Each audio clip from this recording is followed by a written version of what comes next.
Okay, well, I've done a lot of work on this 63 AC30. A little bit left to do, but it's more in terms of just polishing it up a bit. I think the sounds are pretty much there. Let's see what it sounds like. I'm going to turn it on. We're going to listen to the hum come up, and then hopefully it'll decrease as the output tubes begin to draw equal amounts of current. Before that happens, I'm running through a variac, set to 110 volts AC. It's going out to my shop cab with an ET65 and a Veteran 30 in it. I've got the ET65 mic'd, and the mic is moved. Let me move it a little bit. There.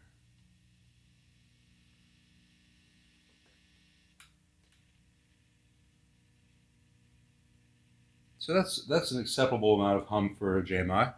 Let's see what it sounds like. I've got the top boost active. I'll actually start with the top boost inactive. So this is the 63 original non-top boosted brilliant channel.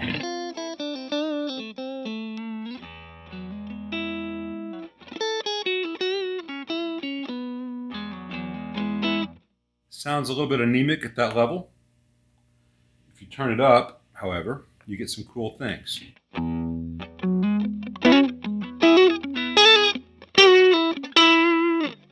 If you're a telly player, a lot of cool stuff is there. Or if you have humbuckers or P90s, it can be nice because it will not woof.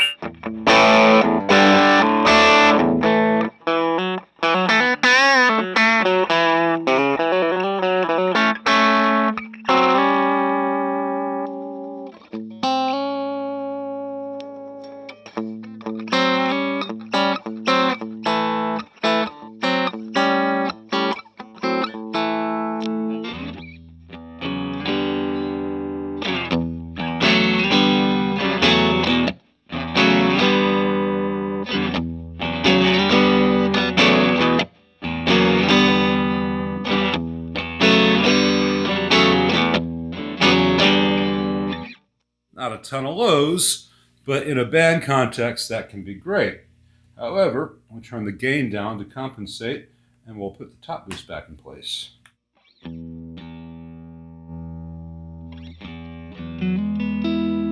There's the low end.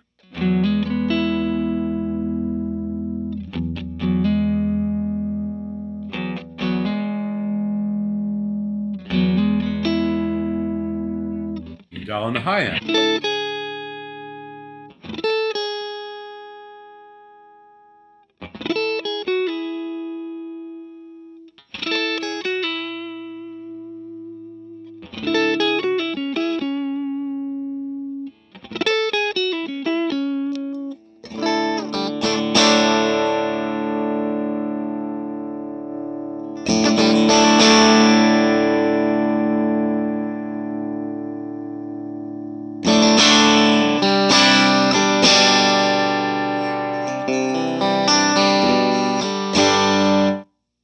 So that's quite nice, and it's real versatile.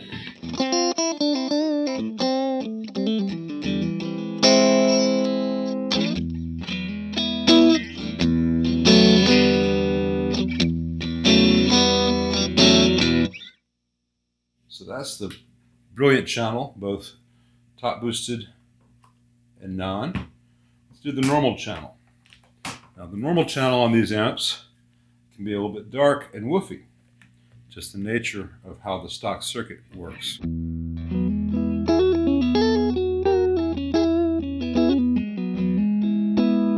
So if you're going to be playing a stock normal channel on an old AC30, you'll often want to turn the cut control all the way counterclockwise, which is the most bright setting, just because you don't need to roll off what, the highs.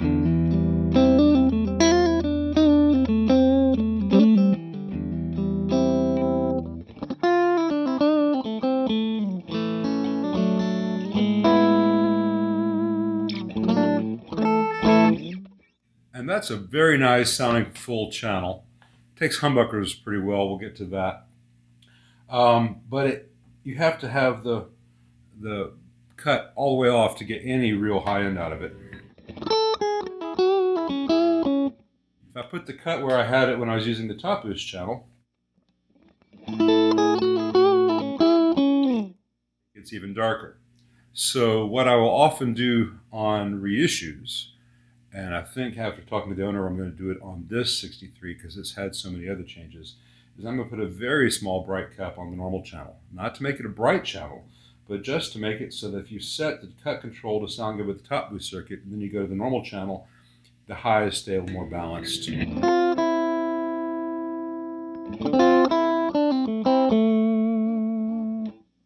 if that bothers you, it's done only with the owner's consent. Let's go to the vibe trim channel for a bit. Now I don't have the foot switch hooked up, so this is just vibe trim, and right now it's set to vibe. So let's get some chewy goodness.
As I mentioned before, there's a certain point in this range where the vibe, the frequency phase thing is most apparent. It's kind of hidden at this lowest speed.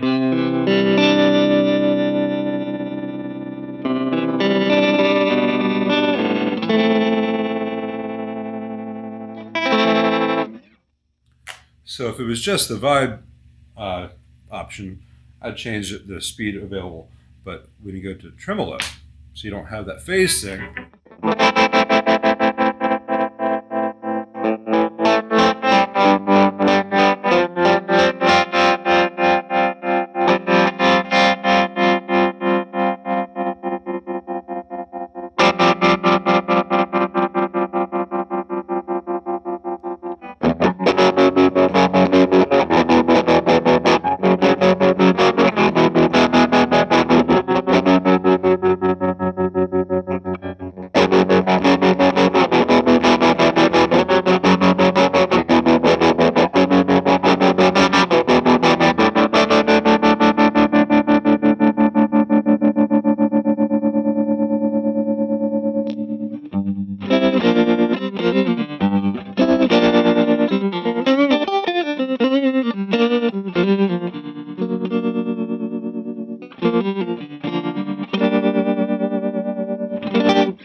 and that's pretty cool. And all the ugly noise has gone away now.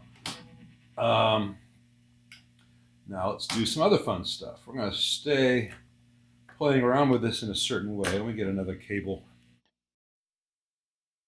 And I'm going to jumper from the low gain input of the brilliant channel to the high gain input of the tremolo channel.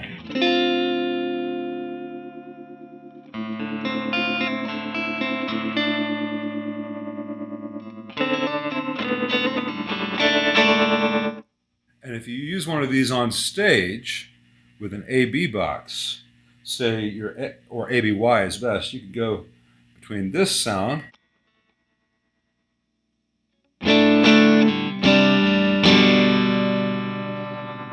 and this sound by using the Y mode. So you feed this channel when you want to add vibrato to this. It's a different way of doing it than using the foot switch by itself. And it also affects If you go in, that was the tremolo. If you go into the vibe,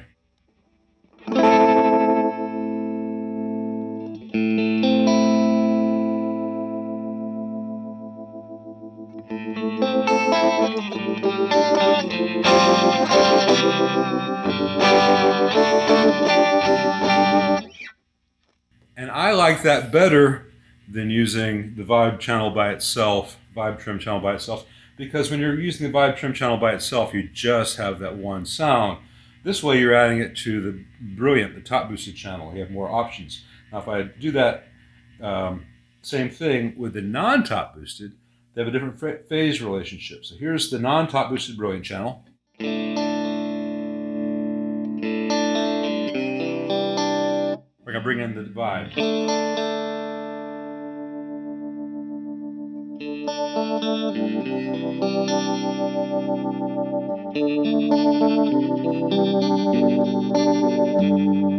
Or trim.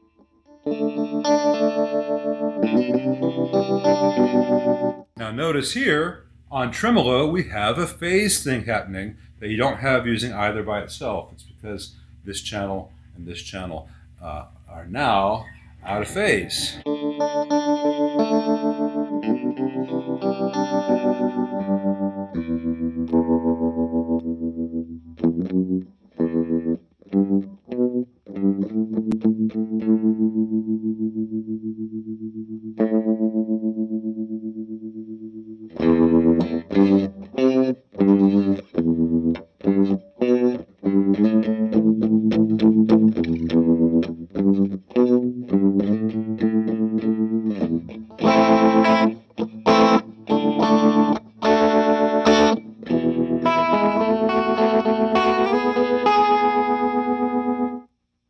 That's fun.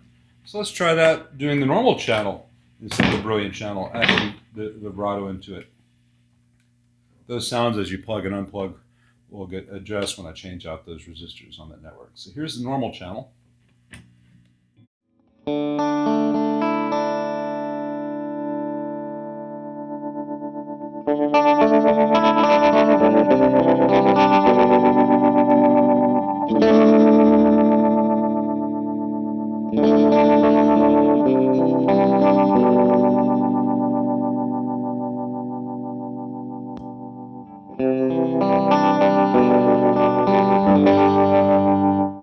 So that works as well, but you don't have as much high and upper mids on the stock normal channel. So the phase stuff is less apparent because those are the frequencies where those phase relationships are at the strongest.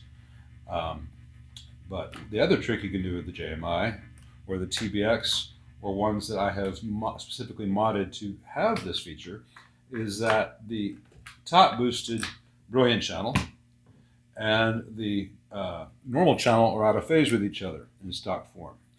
Let me do it first, the non-top boosted brilliant channel, and this adds gain like you would get with a Marshall. So clean.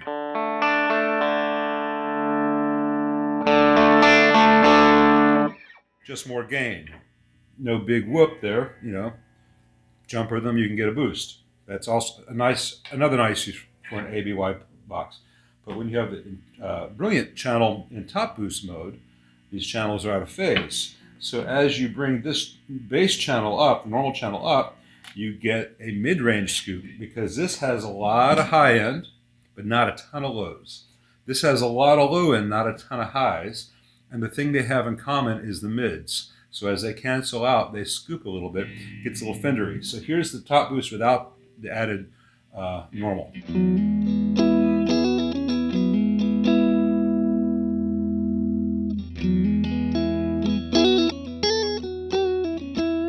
Hear that little bit of a glassy scoop. The highs get accentuated, the lows get fuller.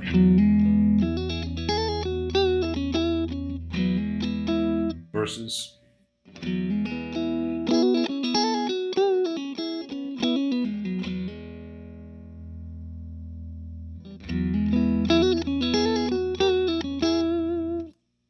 Let's try something really crazy. I'm going to grab one more cable and we're going to add the tremolo to all that, or the vibe. Now This is one I have not tried before, so let's see what happens.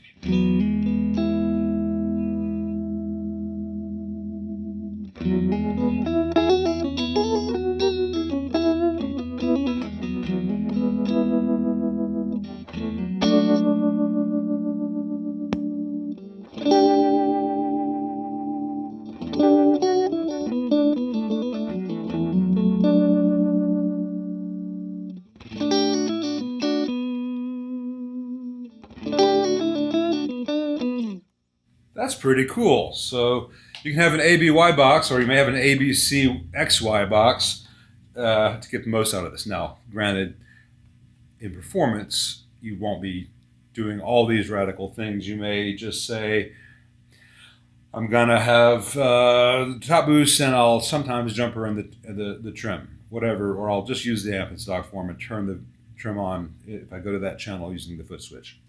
That's cool. It's worked for a lot of people for a long time. But these are options which give some cool sounds that most people wouldn't think of getting, because it's weird stuff that you have to really know how the amp works to do. So that's all Strat stuff. Let's see what it sounds like with a little more oomph. I mean, this will do some of that, but let's go to another guitar. Okay, we're going to start with the non-top boosted Brilliant channel with a Les Paul, because one of the nice things about this channel is that it has, without the top boost gain, has a lot more headroom.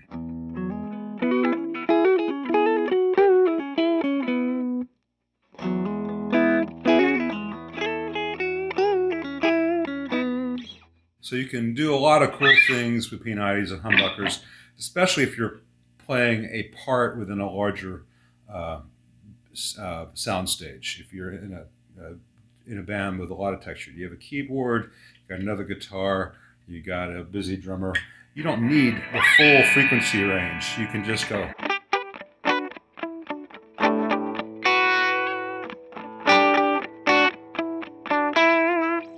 And that's cool, but if you turn it up past that,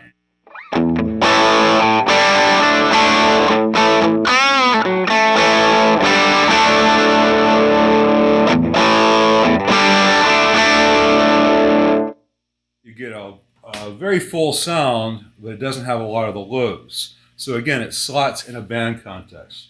Let's turn this down and then engage the top boost. So here we have what you get in most AC30s that you'll ever get a chance to play, which is the top boosted Brilliant channel.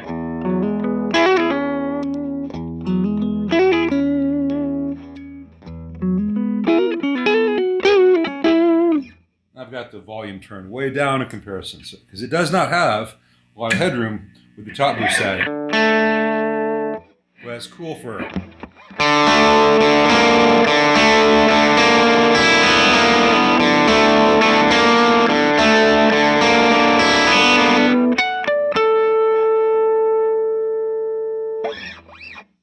Now, I didn't use the right pick for that, but the amp and the guitar are doing it.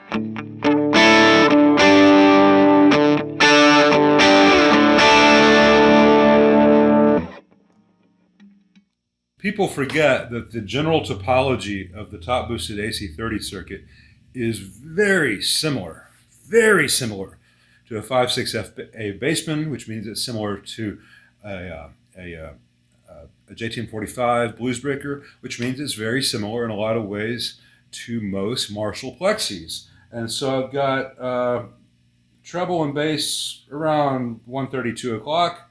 I've got the gain here at what would probably be about 2 o'clock on most amps, because I have 0 here.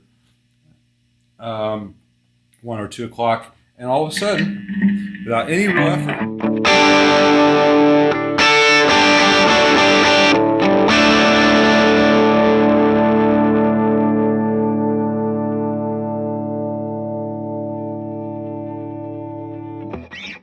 it's just a very alive amp, and that's so cool. That's not even dime. You don't need to dime it to get into that cool range of stuff. Now, if I go to the normal channel, it's going to have a lot of low end. That's bridge on a Les Paul.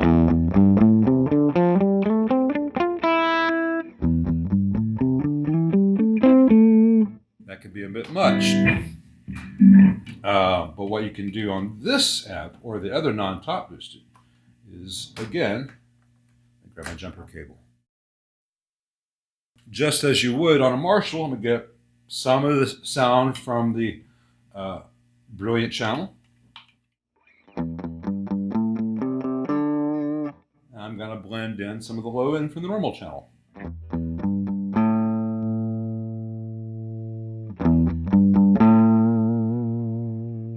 Kind of sculpt it. Think of this as your bass control, this is your upper mid control.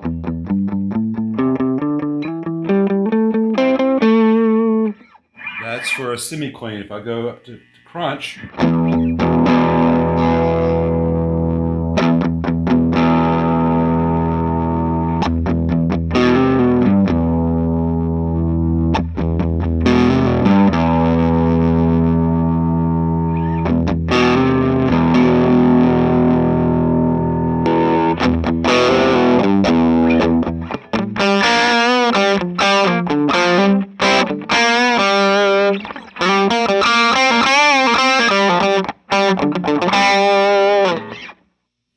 these are fun. All right, but again, if I'm got the channels jumpered and I have it in top boost mode, they're out of phase with each other. We get that mid-range scoop.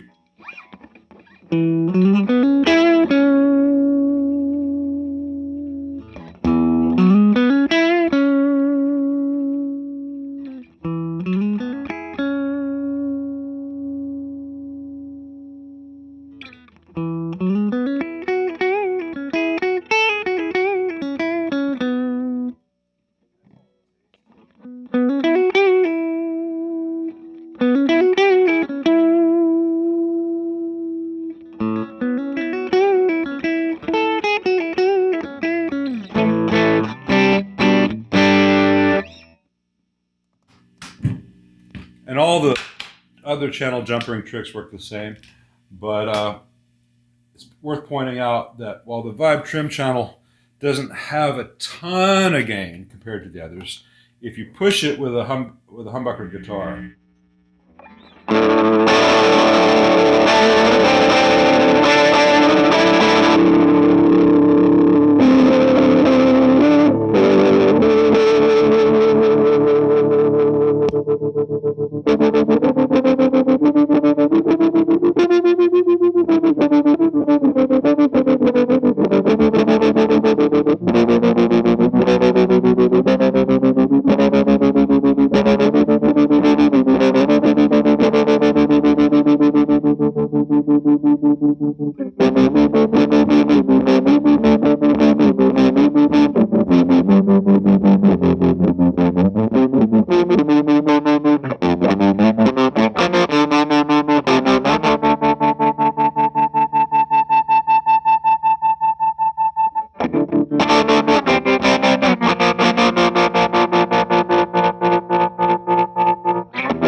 I think I need to dial the depth back just the slightest.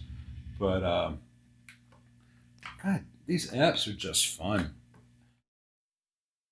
Sorry if there's a crappy edit in here. I started to do something. I realized I had on the wrong pickup setting. It sounded like ass and just easier to start over.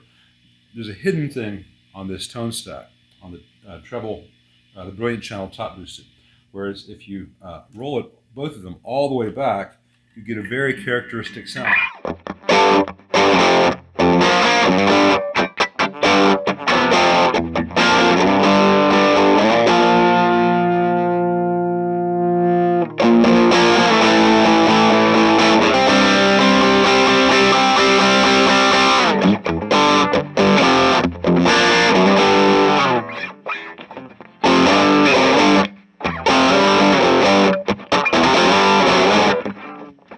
easier when the guitar's not falling off your lap.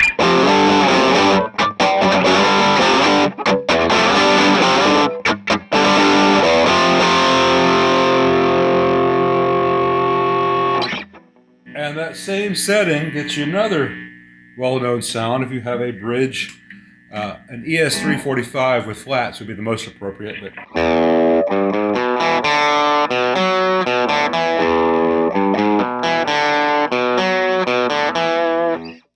But that's where I get this, the Apple copyright police and the guitar's out of tune.